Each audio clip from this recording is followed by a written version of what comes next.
सुनी कुछ समय पहले। उसमें होता है कि दो सन्यासी एक ड्राइवर के साथ गाड़ी से जाते हैं और भीड़ इकट्ठी होकर के एक जगह उनकी मार मार कर पीट पीट कर हत्या कर देती है। एक सामान्य सी घटना लगती है महोदय, लेकिन सच है क्या उन सन्यासियों ने किसी का कुछ बिगाड़ा था, हत्या की थी, या उनका किसी ने कुछ छीन लिया था? वो सिर्फ अपने रास्ते से अपने गुरु के यहाँ उनके अंतिम संस्कार में जा रहे थे।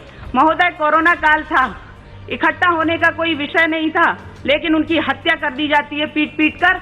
ये एक सामान्य सी घटना सुनने में लगी थी, लेकिन इसके पीछे जब हम गए तो उसमें हमने पाया, और बहुत सी समितियों ने इसकी रिपोर्ट दी, और इस रिपोर्ट में पाया गया कि उन संतों का सिर्फ इतना दोष था कि वो हिंदू थे, सनातनी थे, भगवाधारी थे। और वो दो सन्यासी थे महाराज, एक जिनका नाम महाराज कल्प वृक्ष गिरी 70 वर्ष की आयु थी जो वृद्ध थे, दूसरे श्री सुशील गिरी महाराज 35 वर्ष की जो युवा थे, और उनका ड्राइवर जो गाड़ी चला रहा था श्री नीलेश तेलगड़े। ये सभी हमारे श्रद्धेय पंचदश नाम जूना अखाड़ा से संबंधित थे, जिस अखाड़ा की मैं हूँ। महाराज, मैं पीड़ित हूँ। महोदय, मैं आपका ध्यान आकर्षित करना चाहती हूँ कि आखिर ये हुआ सब कैसे? क्या भीड़ वहाँ पहले से इकट्ठी थी? मैं आपके माध्यम से कहना चाहती हूँ कि महोदय, ये जो विषय है ये बहुत ही संवेदनशील है।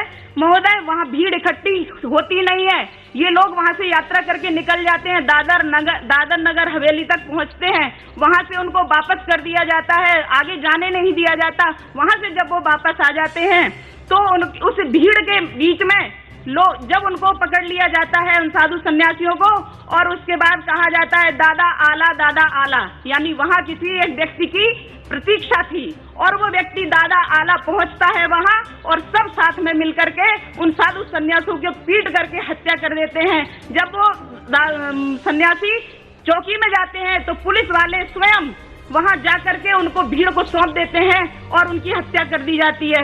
महोदय, ये ऐसे ही नहीं होता, इस स्थान का पुराना इतिहास है।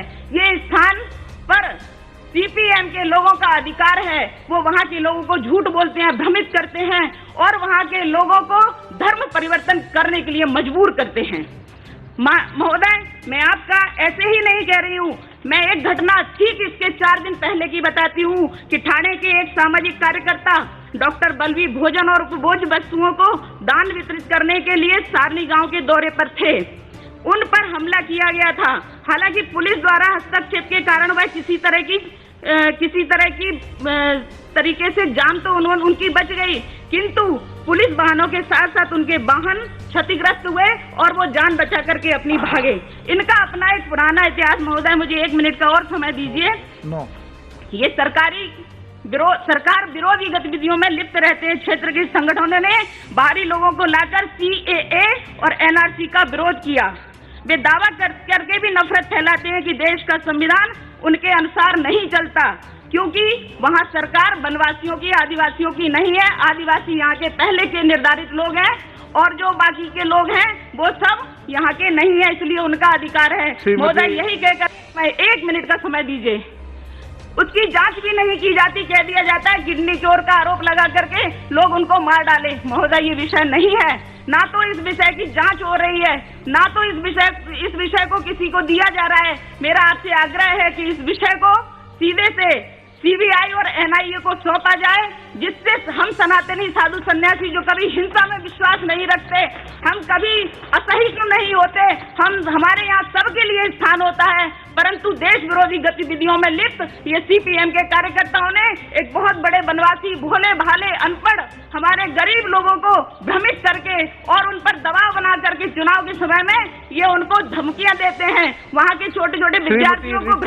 अगर आप हमें फेसबुक पर देख रहे हैं तो खबर एक्सपर्ट पेज को लाइक करें और सी फर्स्ट करें। अगर आप हमें यूट्यूब पर देख रहे हैं तो खबर एक्सपर्ट चैनल को सब्सक्राइब कर बेल आइकन दबाना ना भूलें।